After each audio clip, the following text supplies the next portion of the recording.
Livre Audio est un podcast indépendant qui vous propose chaque semaine un minimum de 2 récits, romans, nouvelles, contes ou histoires courtes, pour vous évader, redécouvrir de grands classiques ou de nouveaux auteurs.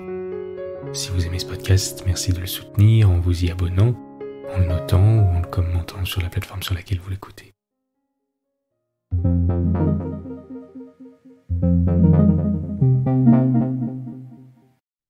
Gaétane de Montreuil, La vengeance d'une morte. Je m'étais arrêté dans ma promenade à travers la forêt, impressionné par le mystère d'une tombe d'enfant isolée sur le versant de la colline. Une riche épitaphe en marbre blanc, arrachée de sa base et renversée sur le sol, attestait que cette fillette dormait depuis 80 ans son suprême sommeil. Elle reposait dans le silence de cette solitude, sous la seule protection des grands pins amis. Des oiseaux avaient bâti leur nid dans les crevasses mêmes du tombeau, mais les oisillons avaient déjà déserté leur berceau aérien, et la tombe délaissée était lugubrement silencieuse ce matin d'été où je m'y arrêtai pour la première fois. Dans les vestiges de cette sépulture luxueuse, je songeais à la douleur, à la dévotion des parents qui avaient voulu donner à la mort tout ce que l'amour peut lui donner, des larmes, des regrets, une pierre tombale qui garde de l'oubli le nom qui nous est cher. Un pâle rayon de soleil filtrait entre les branches, se posant comme une caresse sur le sépulcre en ruine. Cela me fit l'effet d'un baiser maternel à la tombe virginale. 2 petites fleurs bleues, qui s'épanouissaient au milieu du tertre, m'apparurent comme de grands yeux doux s'éveillant sous la caresse matinale. Je revoyais le blanc cercueil et le lent cortège qui avait dû l'accompagner vers sa demeure suprême et poétique. Je revoyais la petite morte en sa robe de mousseline vaporeuse comme un rêve, je revoyais la mère en deuil, étouffant ses sanglots. À ce moment, j'entendis les branches craquer derrière moi, et la voix d'un gamin qui me disait bonjour. Je me retournai, regrettant l'intrusion de ce visiteur. Mais lui, sans remarquer la froideur de mon accueil, vint s'arrêter auprès de moi. Je le connaissais, c'était le fils de ma blanchisseuse, et il avait déjà, à 13 ans, une réputation bien établie de larron. Ce matin-là, je remarquai dans ses yeux gris une expression d'audace et de convoitise qui m'inquiéta. Me voyant perché sur le marbre brisé, cherchant à déchiffrer l'inscription que la mousse avait envahie, il me dit « Cela fera un beau perron à notre maison, cette grande pierre plate. » Je sursautai à l'idée de ce sacrilège.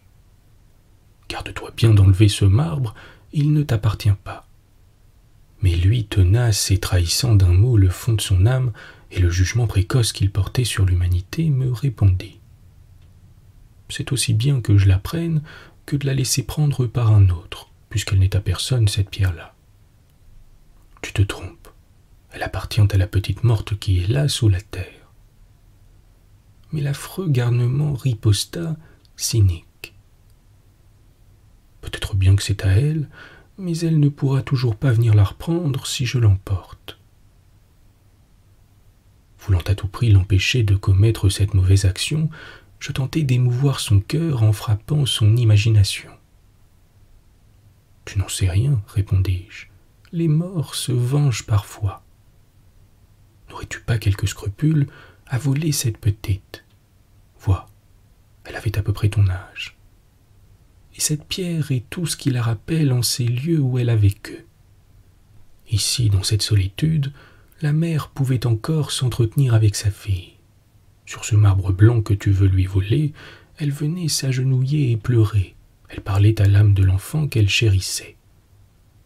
Si tu enlevais cette pierre arrosée de ses larmes, tu aurais toujours en ton esprit la vision de cette femme en deuil abîmée dans sa douleur.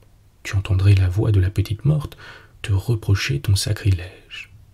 Tu ne pourrais pas être heureux avec un tel larcin sur la conscience. » Le gamin écoutait avec étonnement, mais il me semblait apercevoir dans son regard une étrange lueur d'arrière-pensée et de moquerie. Cependant, lorsque je le quittai, je pensais l'avoir converti au respect de cette sépulture. Hélas, le lendemain matin, passant sur la route, vis-à-vis la demeure de ce méchant garçon, je pus constater que j'avais prêché dans le désert. Devant la porte, la face renversée dans l'herbe, le marbre funéraire était descendu au rôle de perron. L'apparence misérable de la maisonnette prit de ce fait, à mes yeux, un air tragique et sépulcral. J'eus l'idée d'entrer pour reprocher à la mère d'avoir permis cette profanation, mais je ne sais pourquoi j'hésitais à marcher sur ce marbre où la pluie qui commençait à tomber frappait avec un doux bruit de larmes. Je remis ma visite à un autre jour. J'achevai de prendre mon café sur la véranda de l'antique maison en pierre où je m'étais installé pour les vacances. De cet endroit, je pouvais voir les grands pins qui entouraient le tertre abandonné, et je songeais à la petite morte. Une mystérieuse sympathie s'était établie entre son âme et la mienne depuis que je m'étais arrêté sur sa tombe. Je ne voulais pas m'en aller sans lui avoir fait rendre sa pierre tombale, mais je prévoyais les ennuis qu'il me faudrait subir pour obtenir cette restitution. Sans compter que je pouvais toujours redouter une nouvelle rapine de la part du mauvais garnement qui l'avait enlevé ou de ses pareils. J'allais rentrer lorsque j'aperçus la mère du jeune voleur qui s'avançait vers moi avec une mine humble et contrite que je ne lui avais jamais vue. D'une voix hésitante, elle me dit « Madame, je voudrais vous parler un instant. » « Je vous écoute, » lui dis-je d'un ton encourageant et lui montrant un siège. Elle commença en cherchant ses mots avec embarras. « Mon Victor l'a emporté, la pierre que vous savez, malgré tout ce que vous lui avez dit. Mais je vous assure que ça ne nous a pas porté chance de la voir devant la porte. Depuis hier seulement qu'elle est là, tous les malheurs nous sont arrivés.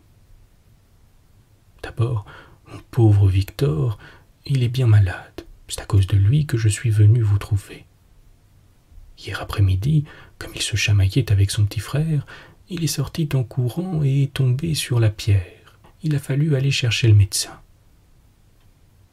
Il a battu la campagne toute la nuit et parlait sans cesse de la femme en deuil qui pleurait à la porte sur la pierre. Il demandait de la chasser et il vous appelait pour lui dire de s'en aller. Ça me fendait le cœur, et j'ai eu envie de venir vous chercher en plein cœur de la nuit, et malgré la tempête qu'il faisait. C'est Pierre qui m'en a empêché, parce qu'il ne pouvait pas rester seul avec un malade éreinté comme il l'est. « Quoi, votre mari est malade aussi ?» demandai-je avec quelque surprise, car je l'avais vu la veille bien portant. « Oui, il est au lit lui aussi, et c'est encore la faute à cette satanée Pierre. Vous savez que mon mari prend un coup de temps en temps, ce qui ne l'empêche pas d'être un bon garçon, craignant Dieu et faisant bien sa religion. Hier soir, il est arrivé pas plus saoul que de coutume, et il vous dira lui-même qu'il ne sait pas comment ça se fait qu'il soit tombé le dos en plein sur le coin de la pierre. Il est resté au cou, et il m'a fallu le ramasser, ce qui ne m'était jamais arrivé. Je vais dire comme on dit, des fois il branlait un peu sur ses jambes, mais il n'avait jamais tombé en rentrant. C'est bien visible que tout ça n'est pas naturel, et si vous vouliez venir voir mon Victor et faire reporter la pierre à sa place, on serait bien content. Il ne faut pas en vouloir à mon Victor, il ne pensait pas plus long que son nez quand il l'a enlevé, mais je vous assure qu'il ne recommencera plus. Depuis qu'il a repris ses sens ce matin, il demande à vous voir. « J'irai, » répondis-je en reconduisant la pauvre femme. Une heure plus tard, j'arrivai chez elle. Victor, en m'apercevant, joignit les mains et dit « Ah, madame, je ne pensais pas que c'était vrai, que les morts se vengent. Mais je vois bien que vous aviez raison. Pardonnez-moi. Je regrette de ne pas vous avoir écouté. Je vous assure que j'y toucherai plus à cette pierre si vous voulez la faire reporter là-bas. Car moi je ne peux plus la porter, malade comme je suis, et puis j'ai trop peur de la femme en deuil. Vous l'aviez bien dit qu'elle viendrait pleurer sur le marbre, et je l'ai entendue toute la nuit. Et la petite fille est venue aussi. Elle m'a traité de voleur. Eh bien non, Victor. Elles ne sont pas revenues, la petite morte en robe blanche et sa mère en deuil. C'est votre conscience troublée par le remords qui a mis ces images dans votre imagination. Je vous l'ai dit, on ne peut pas être heureux si l'on n'est pas honnête. Efforcez-vous d'être un bon garçon à l'avenir, et quand vous n'aurez rien à vous reprocher, vous ne redouterez plus la vengeance des morts, ni celle des vivants. Mais Victor, incrédule, répondit. Je vois bien que c'est parce que je suis malade que vous ne voulez pas me le dire. Mais je le sais maintenant que les morts se vengent. J'ai fait reporter dans la montagne le marbre funéraire.